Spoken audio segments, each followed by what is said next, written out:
جوانی میں ہر کام کا اپنا ہی مزہ ہے، لیکن جو مزہ جوانی میں عبادت کرنے کا ہے وہ کسی بھی کام میں نہیں۔ اللہ کو وہ انسان بہت پسند ہے جو اپنی جوانی اللہ کی عبادت میں گزارتا ہے۔ عبادت کا بہترین وقت جوانی ہے۔ اصل ہی عبادت ہے درد سب کا بانٹ لینا۔ اس کے در پہ سکون ملتا ہے، اس کی عبادت سے نور ملتا ہے۔ جو جھک گیا اللہ کے سجدے میں اسے کچھ نہ کچھ ضرور ملتا ہے۔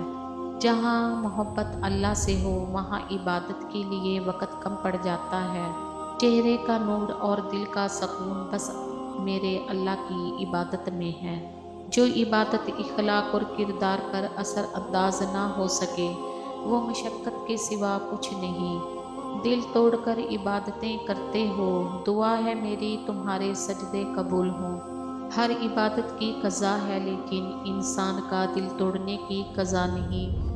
عبادتیں تسبیح سے مشروط نہیں، نیتوں کی پابند ہوتی ہیں۔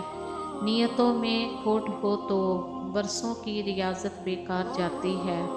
حضرت محمد صلی اللہ علیہ وآلہ وسلم نے فرمایا، جس نے کہا اللہ کے سوا کوئی عبادت کے لائق نہیں، پھر اس پر ثابت قدم رہے، وہ جنت میں داخل ہوگا۔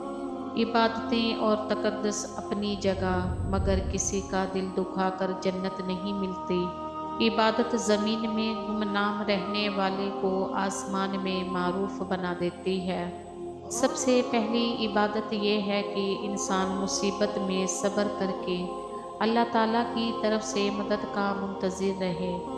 جب عبادت بوجھ نہ لگنے لگے تو سمجھو خدا سے عشق ہو گیا ہے۔